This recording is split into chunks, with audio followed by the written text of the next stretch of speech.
Good evening, welcome to prime news. నేను మీ అవినేష్ జనగామ. బులెటిన్లో ముందుగా హెడ్లైన్స్ చూద్దాం. సిఎల్పి సమావేశంలో ఎమ్మెల్యేలపై సీఎం రేవంత్ సీరియస్. ప్రతిపక్షాల విమర్శలను ధీటుగా ఎదుర్కోవాలని సూచన.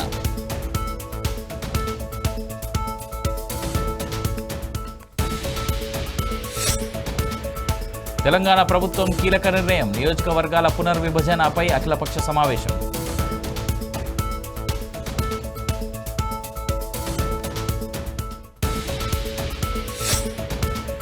డీలిమిటేషన్ పూర్తయితే మహిళలకు మరిన్ని అవకాశాలు. 75 మంది అసెంబ్లీకి వస్తారన్న చంద్రబాబు.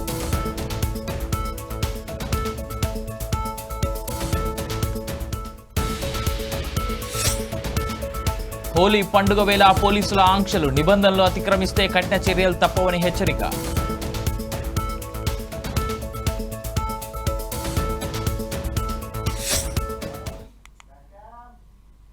అసెంబ్లీ బడ్జెట్ సమావేశాల్లో పార్టీ ఎమ్మెల్యేలు అనుసరించాల్సిన తీరు, వ్యూహాలపై చర్చించేందుకు ఏర్పాటు చేసిన కాంగ్రెస్ లెజిస్లేచర్ పార్టీ సిఎల్పి సమావేశంలో సీఎం రేవంత్ రెడ్డి ఆగ్రహానికి వేదికైంది. సిఎల్పి మీటింగ్లో రేవంత్ రెడ్డి మాట్లాడుతుండగా నాగార్జున సాగర్ ఎమ్మెల్యే కుందూరు జైవీర్ రెడ్డి లేచి బయటకు వెళ్లడం రేవంత్ రెడ్డి ఆగ్రహానికి కారణమైంది. ఓవైపు నేను ఇంత సీరియస్గా చెప్తుంటే జైవీర్ రెడ్డి అలా వెళ్తున్నారు, ఇంత నాన్ సీరియస్గా ఉంటారా అని రేవంత్ రెడ్డి కాంగ్రెస్ ఎమ్మెల్యేలకు క్లాస్ తీసుకున్నారు.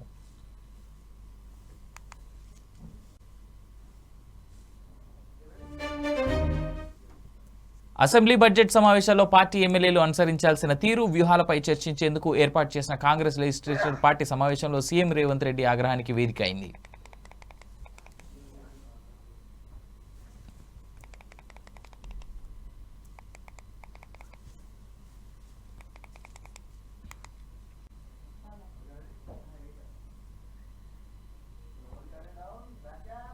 కూటమి ప్రభుత్వం అధికారంలోకి వచ్చిన వెంటనే సీఎం చంద్రబాబు కృషితోనే పోలవరం ప్రాజెక్టుకు నేటికి 5,052 కోట్ల నిధులు అడ్వాన్స్గా రావడం జరిగిందని ఏపీ జలవనరుల శాఖ మంత్రి నిమ్మల రామనాయుడు అన్నారు. నాడు జగన్ ప్రభుత్వం కేంద్రం విడుదల చేసిన పోలవరం రీయింబర్స్మెంట్పై నిధులను సైతం దారి మళ్లించి ప్రాజెక్టును నిర్వీర్యం చేసిందని చెప్పారు. డబుల్ ఇంజిన్ సర్కార్ ఫలితాలు పోలవరం పనుల ప్రగతిలో కనిపిస్తున్నాయని మంత్రి నిమ్మల అన్నారు. అంతర్జాతీయ నిపుణుల కమిటీ సిడబ్ల్యూసీ పీపీఏలను ఎప్పటికప్పుడు సమన్వయపరుచుకుంటూ 2027 డిసెంబర్కు ప్రాజెక్టు నిర్మాణ పనులను పూర్తి చేసేలా డిజైన్స్ అనుమతులు తీసుకుంటున్నామని మంత్రి నిమ్మల రామనాయుడు తెలిపారు. 2019 నాటికి 72% పూర్తయినటువంటి పోలవరం ప్రాజెక్టు గత ప్రభుత్వ పాలన పాపం ఫలితంగా విధ్వంసం గురైనటువంటి పరిస్థితుల్లో మళ్ళీ ఈరోజు కూటమి ప్రభుత్వం అధికారంలోకి వచ్చిన తర్వాత చంద్రబాబు నాయుడు గారి సారథ్యంలో మళ్ళీ విధ్వంసం నుండి నిర్మాణం వైపు అడుగులు వేస్తూ ఇప్పుడిప్పుడే మళ్ళీ పోలవరం మళ్ళీ గాడిలో పడుతూ ఇప్పుడిప్పుడే ట్రాక్ మీదకి వస్తున్నటువంటి పరిస్థితి మనందరం కూడా చూస్తూ ఉన్నాం. ఏదైతే డబుల్ ఇంజిన్ సర్కార్ యొక్క ఫలితం ఏంటనేది అటు అమరావతి రాజధాని నిర్మాణం కానీ, స్టీల్ ప్లాంట్ ప్రైవేటీకరణ నిలుపుదల కానీ, రైల్వే జోన్ సాధించుకోవడం కానీ, పెద్ద ఎత్తున పరిశ్రమలు పారిశ్రామికవేత్తలు ఈ ఆంధ్రప్రదేశ్ రాష్ట్రంలో పెట్టుబడులు పెట్టడానికి ముందుకు రావడం కానీ, ఇవన్నీ ఒక ఎత్తు. పోలవరం ప్రాజెక్టుకి కేంద్రం యొక్క సాయం మరొక ఎత్తు అనే విషయాన్ని కూడా ఈ సందర్భంగా తెలియజేసుకుంటూ, అందులో భాగంగా ఈ యొక్క 7-8 మాసాల పాలనలోనే చంద్రబాబు నాయుడు గారు ఢిల్లీ ప్రధానమంత్రి, ఆర్థిక మంత్రి, జలశక్తి మంత్రులను కలవడం ద్వారా ఇప్పటికే పోలవరం ప్రాజెక్టుకి సంబంధించి మొదటి విడతగా అదేవిధంగా రెండవ విడతగా అడ్వాన్స్ రూపంలో 5,052 కోట్ల రూపాయలు పోలవరం ప్రాజెక్టుకి ఇప్పటి వరకు కూడా అడ్వాన్స్ రూపంగా 2 దఫాలుగా వచ్చాయని అంటే ఇది పోలవరం నిర్మాణం పట్ల చంద్రబాబు నాయుడు గారికి ఉన్నటువంటి చిత్తశుద్ధికి ఇది ఒక నిదర్శనం అని చెప్పి సందర్భంగా తెలియజేసుకుంటూ ఉన్నా. గతంలో కూడా మనం చూసాం, ఆ రోజు 14-19 చంద్రబాబు నాయుడు గారి హయాంలో పోలవరం ప్రాజెక్టు నిర్మాణం పనులు పరిగెత్తించి పనిచేసి ఆ రోజు కేంద్రం నుంచి నిధులు రాకపోయినా రాష్ట్ర ప్రభుత్వం నుంచి నిధులు ముందుగా ఆ రోజు ఖర్చు పెడితే మళ్ళీ 19-24 జగన్మోహన్ రెడ్డి పాలనలో గత చంద్రబాబు నాయుడు గారి హయాంలో ఖర్చు పెట్టినటువంటి ఆ యొక్క రియంబర్స్మెంట్ నిధులు జగన్మోహన్ రెడ్డి ప్రభుత్వానికి వస్తే ఆ నిధులను కూడా పోలవరానికి ఖర్చు పెట్టకుండా కేంద్రం ఇచ్చినటువంటి పోలవరం రియంబర్స్మెంట్ నిధులను కూడా దారి మళ్లించినటువంటి దుస్థితి గత జగన్మోహన్ రెడ్డి పాలనలో మనందరం కూడా చూసినటువంటి పరిస్థితి. కానీ ఈ రోజు చంద్రబాబు నాయుడు గారి సారథ్యంలో ఎన్డీఏ ప్రభుత్వం కేంద్రం ఇస్తున్నటువంటి సాయాన్ని మరి అందిపుచ్చుకుంటూ ఏదైతే ఈ యొక్క డయాఫ్రమ్ వాళ్ళకి సంబంధించి మరి మొన్న 2025 జనవరి 18వ తేదీన ప్రారంభించి ఇప్పుడు 2 కట్టర్లతో మరి ఆ డీవాల్ నిర్మాణాన్ని సాగిస్తూ మరి ఇప్పటికే 136 మీటర్ల పొడవున మరి 6,700 చదరపు మీటర్లు ఈరోజు డయాఫ్రమ్ వాల్ ఇప్పటివరకు పూర్తయినటువంటి పరిస్థితి. రేపు 2025 డిసెంబర్ కల్లా ఈ డయాఫ్రమ్ వాల్ నిర్మాణం పూర్తి చేయాలనేటువంటి షెడ్యూల్ కానీ, అదేవిధంగా ఏదైతే 2027 డిసెంబర్కి ప్యారలల్ గానే మరి ఈసీఆర్ఎఫ్ డ్యామ్ ను కూడా నిర్మాణాన్ని ప్రారంభించి పూర్తి చేయాలనేటువంటి షెడ్యూల్ ఏదైతే ఉందో దానికి అనుగుణంగా పనులన్నీ కూడా సాగుతూ ఉన్నాయి. రేపు ఏప్రిల్ మొదటి వారంలో కూడా ఈ డీవాల్ 3వ కట్టర్ కూడా పనులు ప్రారంభించి అనుకున్న షెడ్యూల్ ప్రకారం ఈ పనులన్నీ కూడా పూర్తి చేస్తామని చెప్పి మరి తెలియజేసుకుంటూ, మరి అదేవిధంగా ఏదైతే ఈ యొక్క అప్పర్ కాపర్ డ్యామ్ మరి సీపేజ్ ఏదైతే ఉందో మరి దాని నుంచి రక్షణ పొందేటువంటి విధంగా ఏదైతే బట్రస్ డ్యామ్ ఏదైతే ఉందో ఆల్రెడీ ఆ పనులు కూడా ప్రారంభమై మరి రేపు మే నెల కల్లా ఆ యొక్క సపోర్ట్ డ్యామ్ కూడా పూర్తి చేసేటువంటి పనులు కూడా పూర్తవుతాయని చెప్పేసి కూడా మీ ద్వారా తెలియజేసుకుంటూ, అదేవిధంగా ఏదైతే డయాఫ్రమ్ వాల్ నిర్మాణానికి అవసరమయ్యేటువంటి ఏదైతే క్లియర్ రీచ్ ఏదైతే ఉందో మరి అక్కడ కూడా వైబ్రో కాంపాక్షన్ పనులు కూడా అవి కూడా ప్రారంభమైనవి అనేటువంటి విషయాన్ని కూడా ఈ సందర్భంగా తెలియజేసుకుంటూ, మరి ఈ రకంగా పోలవరం నిర్మాణం మాత్రమే కాదు, ఎవరైతే పోలవరం ప్రాజెక్టుకి ఆ నిర్వాసితులు ఎవరైతే ఉన్నారో వాళ్ళకు కూడా మనం చూసాం నిజమైనటువంటి సంక్రాంతి మొన్న 2025లో సంక్రాంతిలో చూసాం. దగ్గర 7 సంవత్సరాల సుదీర్ఘ నిరీక్షణ తర్వాత 990 కోట్ల రూపాయలు అక్షరాల ఆ నిర్వాసితుల అకౌంట్లలోకి చంద్రబాబు నాయుడు గారు పంపించారని అంటే ప్రాజెక్టు నిర్మాణంతో పాటు నిర్వాసితుల సమస్యలు కూడా ఈ ప్రభుత్వానికి ముఖ్యమనేటువంటి విషయాన్ని కూడా ఈ సందర్భంగా మరి తెలియజేసుకుంటూ, మరి అంటే ఈ రకంగా మరి ఏదైతే పోలవరం ప్రాజెక్టుకి సంబంధించి అటు ఇంటర్నేషనల్ ఎక్స్పర్ట్స్ ఎవరైతే కమిటీ ఉన్నారో, అదేవిధంగా సిడబ్ల్యూసి ఎవరైతే ఉన్నారో, పోలవరం ప్రాజెక్ట్ అథారిటీ పీపీ ఎవరైతే ఉన్నారో, మరి అదేవిధంగా వైఎస్ఆర్ కాంగ్రెస్ పార్టీ ఆవిర్భావ దినోత్సవం సందర్భంగా కొత్తపేట మాజీ శాసనసభ్యులు చిర్ల జగిరెడ్డి రావుపాలెం వైఎస్ఆర్ కాంగ్రెస్ పార్టీ కార్యాలయం వద్ద వైఎస్ఆర్సీపీ జెండా ఆవిష్కరణ చేసి అనంతరం అక్కడి నుంచి కొత్తపేట నియోజకవర్గ నాయకులు కార్యకర్తలతో కలిసి వెళ్లి కొత్తపేట గవర్నమెంట్ హాస్పిటల్ నందు గర్భిణీ స్త్రీలకు పేషెంట్లకు దుప్పట్లు, వస్త్రాలు, పండ్లు పంపిణీ చేశారు. అనంతరం ఆంధ్రప్రదేశ్ రాష్ట్ర మాజీ ముఖ్యమంత్రి వర్యులు శ్రీ జగన్ మోహన్ రెడ్డి ఆదేశాల మేరకు జిల్లా వ్యాప్తంగా చేపట్టిన యువత పోరు కార్యక్రమంలో కొత్తపేట నియోజకవర్గ ముఖ్య నాయకులు కార్యకర్తలతో కలిసి ర్యాలీగా అమలాపురం కలెక్టరేట్ వద్దకు చేరుకొని ఆర్డీఓకి వినతి పత్రం అందజేశారు.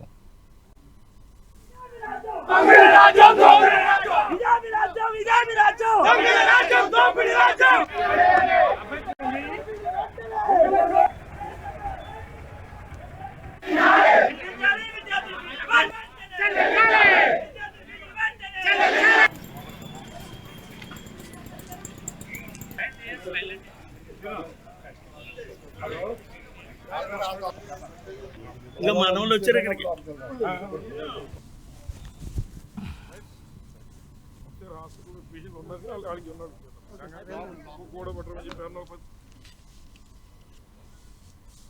పట్టుకొస్తున్నారు అయ్యి పురమాయించమ్మా లైట్లు ఏం చేస్తారు, లైట్లు లేట్లేదా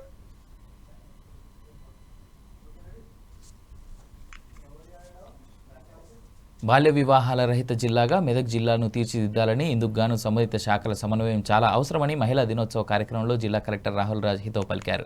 బుధవారం జిల్లా సమీకృత కలెక్టర్ కార్యాలయంలోని మెయిన్ కాన్ఫరెన్స్ హాల్లో జిల్లా మహిళా, శిశు, దివ్యాంగుల, వయోవృద్ధుల సంక్షేమ శాఖ ఆధ్వర్యంలో అంతర్జాతీయ మహిళా దినోత్సవ వేడుకలను ఘనంగా నిర్వహించారు.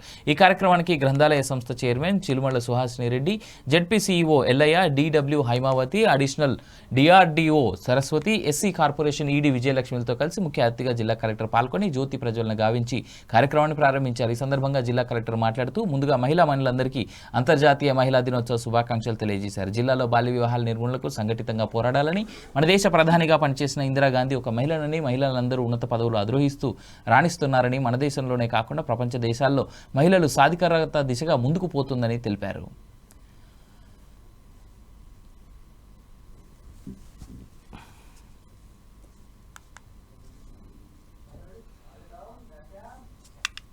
సార్వత్రిక ఎన్నికలకు ముందు విద్యార్థులకు యువతకు చంద్రబాబు నాయుడు ఇచ్చిన హామీలను నిలబెట్టుకోవాలని డిమాండ్ చేస్తూ వైఎస్ఆర్ కాంగ్రెస్ పార్టీ ఆధ్వర్యంలో నెల్లూరు నగరంలో బుధవారం యువత పోరును నిర్వహించారు. అనంతరం అక్కడి నుంచి కలెక్టరేట్ వరకు భారీ ర్యాలీ నిర్వహించారు. ఈ సందర్భంగా వైఎస్ఆర్ కాంగ్రెస్ పార్టీ జిల్లా అధ్యక్షుడు మాజీ మంత్రి కాకాని గోవర్ధన్ రెడ్డి చంద్రబాబు నాయుడు ప్రభుత్వంపై విమర్శలు గుప్పించారు. చంద్రబాబు నాయుడు నిరుద్యోగులను మోసం చేయడమే పనిగా పెట్టుకున్నారని ధ్వజమెత్తారు. ఈ కార్యక్రమంలో ఎమ్మెల్సీ పర్వతరెడ్డి చంద్రశేఖర్ రెడ్డి, మాజీ మంత్రి నల్లపురెడ్డి ప్రసన్న కుమార్ రెడ్డి, మాజీ ఎమ్మెల్యే రామిరెడ్డి ప్రతాప్ కుమార్ రెడ్డి, ఆనం విజయ్ కుమార్ రెడ్డి తదితరులు పాల్గొన్నారు.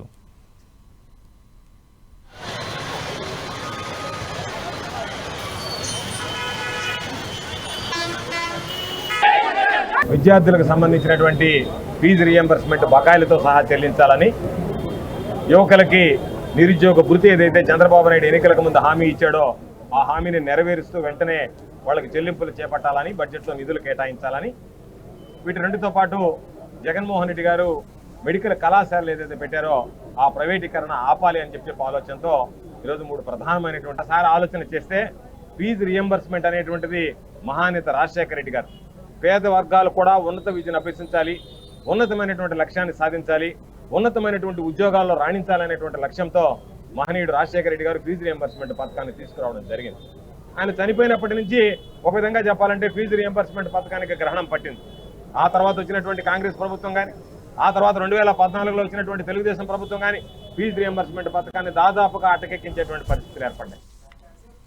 10th క్లాస్ విద్యార్థులకు పబ్లిక్ పరీక్షలకు కావాల్సిన స్టేషనరీ సుమారుగా 150 మంది విద్యార్థులకు అందించారు. 2002-2003 బ్యాచ్కి చెందిన పూర్వ విద్యార్థుల ప్రస్తుతం పరీక్షలు రాసే విద్యార్థులకు కావాల్సిన స్టడీ మెటీరియల్, 10th క్లాస్ అనంతరం ఏ కోర్సు తీసుకోవాలనే దానిపై మెటీరియల్ అందించడం జరిగిందని, పరీక్షలకు కావాల్సిన తగు జాగ్రత్తలపై అవగాహన కల్పించి విద్యార్థులకు శుభాకాంక్షలు తెలిపారు. అనంతరం మాట్లాడుతూ ఈ సంవత్సరం మండలంకి ఫస్ట్ వచ్చిన వారికి మా బ్యాచ్ తరఫున ఆర్థిక సహకారం అందిస్తామని ఈ సందర్భంగా పిలుపునిచ్చారు. ఈ కార్యక్రమంలో R Naveen, M Hari, D Prasad, Solomon, న్యాయమూర్తి శ్రీను, షెర్లీ, ఉషా, స్కూల్ ఉపాధ్యాయ సిబ్బంది, విద్యార్థులు పాల్గొన్నారు.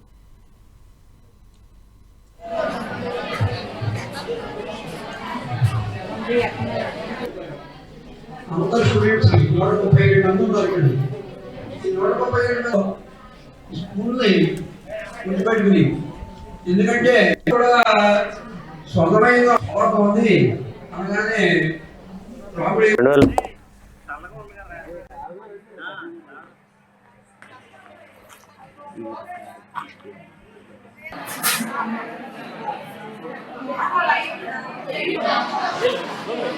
ఫ్రెండ్స్ అందరూ అనుకొని 2025 బ్యాచ్కి గాను ఎగ్జామినేషన్ సంబంధించిన కిట్స్ ఇవ్వడం జరుగుతుందండి. ఈ కిట్స్ లో భాగంగా ప్యాడ్స్, పెన్నులు, పెన్సిల్, ఎగ్జామినేషన్ సంబంధించిన అన్ని కూడా మా బ్యాచ్ తరపున ఇచ్చి వారికి శుభాకాంక్షలు తెలియజేసుకుంటున్నామండి. అలాగే మా 2002-2003 బ్యాచ్ కూడా మండలం ఫస్ట్ జడ్పీ హై స్కూల్ నుంచి ఎవరైతే మండలం ఫస్ట్ వస్తారో వారికి 5,000 రూపాయలు ప్రకటించడం జరిగిందండి. విద్యార్థులందరూ కూడా ఎగ్జామినేషన్ లో బాగా రాసి ఈ 5,000 రూపాయలని మా బ్యాచ్ ప్రకటించడం జరుగుతుంది.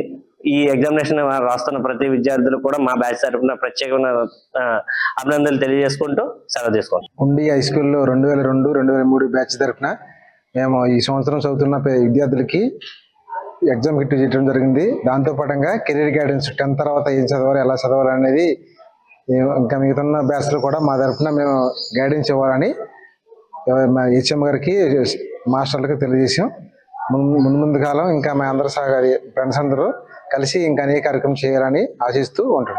ఫ్రెండ్స్ అందరూ అనుకొని ఇవి ఇప్పటి వరకు ఉన్న updates. For more updates keep watching 4 Sides TV.